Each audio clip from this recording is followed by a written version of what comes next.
Ќе започнам со еден цитат кој што го видов деновиве од сегашниот директор на германскиот институт што се занимава со оваа тематика во врска со Штази. Интервјуто беше нешто во врска со се кажа дека ние не сме институт кој што се занимава со апсолутната вистина. Тоа беше една многу важна изјава во однос на работата на ваквите институции. Ќе се вратиме на оваа тема. За илустрацијата сакам да кажам неколку генерални работи од историска гледна точка. Што е тоа всушност? Тоа се користи како инструмент за легитимација во некои земји и треба да се оцени морално и политички, што е поважно и тоа се гледа во сите земји кои што се вклучени, кои што го имплементираат овој процес. Тоа е инструмент на морално и политичко декласификација на општество.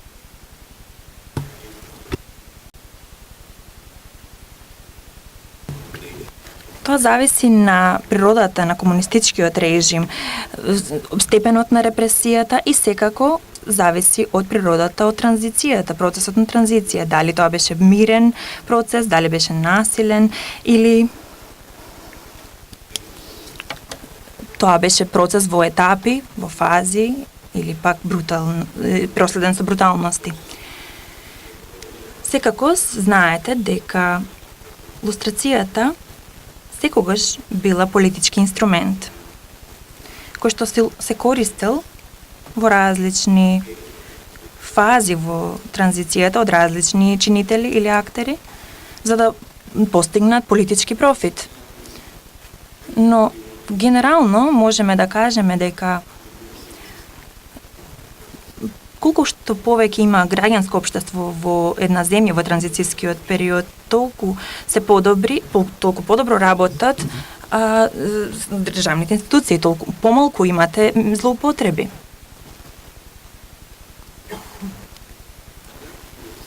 Би сакал да поминам низ 8 точки од елементи кои што мислам дека се важни за успехот на процесот на лустрација. Иако морам да кажам дека не ми се допаѓа премногу зборот лустрација, го сакам приодот да се има поширока дефиниција за процесот кој што се соочува, кој што се справува со минатото во конкретен специфичен период. Секако не мораме да навлеземе во оваа дискусија сега, но вие знаете дека во Германија ова беше инспириран од процесот на денацификација после 1945 година. Не беше целосно инспириран од германското граѓанско општество, за жал. Беше повеќе од американците, но сепак. Но да се навратиме на овие неколку елементи. Мислам дека првиот елемент кој што е суштински за успехот на процесот на лустрација е временост. Во смисла дека што побрзо, што поскоро ќе започне, толку е по-успешен овој процес. Исто така е важно да имате јасна временска рамка, не дека тоа не може да се измени, но барем да речете дека да имате сериозен обид да ги откриете кривичните дела пред да истече овој процес. Значи, пред да ги искористам овие, можеме понатаму да ги дискутираме случаите за Германија и во Романија, затоа што во двете сум вклучен. Во Германија, затоа што таму сум живеел и го следев овој процес во поголем дел од мојот живот, а романскиот затоа што и таму одреден дел од мојот живот живеев и бев лично вклучен во администрацијата на процесот, односно во откривањето на вистината за документ, односно досиеата кои што беа создадени Ова е многу комплексен процес и многу е различен во Германија. Значи, секако е процес кој што започна многу доцна, започна после одреден временски период во кој што засегнатите страни имаа сите можности да ги уништат доказите и да ги покријат доказите.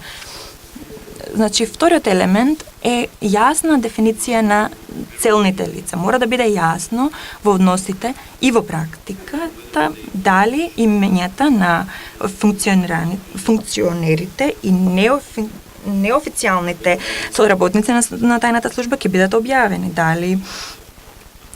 Дали имаат некои други, дали ќе се објават имењата на некои други институции кои што имале соработка со овие служби, дали ќе се покренат кривични пријави или не, колку долго ќе се опфати овој режим. Трет елемент е апсолутно неопходно јасно да се дефинираат групите на лицата кои што ќе бидат лустрирани. Секако нема општо правило, но практиките покажале дека има смисла да се ограничи оваа група на луѓе, на јавни и државни вработени и луѓе кои што имаат јавни функции, односно мандати. Секоја група освен таа група, јас лично како историчар имам проблем, не се согласувам со проширувањето на повеќе групи. Четвртиот елемент на успех е транспарентност, пристап до досиеата и пристап до досиеата за истражувачки цели. Кога зборувам за сите досиеа, зборувам и за досиеата на жртвите и на извршителите на кривичните дела. Значи, двете страни на приказната мора да имаат пристап до информациите и тие мораат да имаат пристап до правни инструменти кои што ќе ги користат за да се бранат себе си. Во некои земји овој пристап до правните инструменти особено бил ограничен и не создал добра атмосфера. Значи, тоа мора да се има на ум.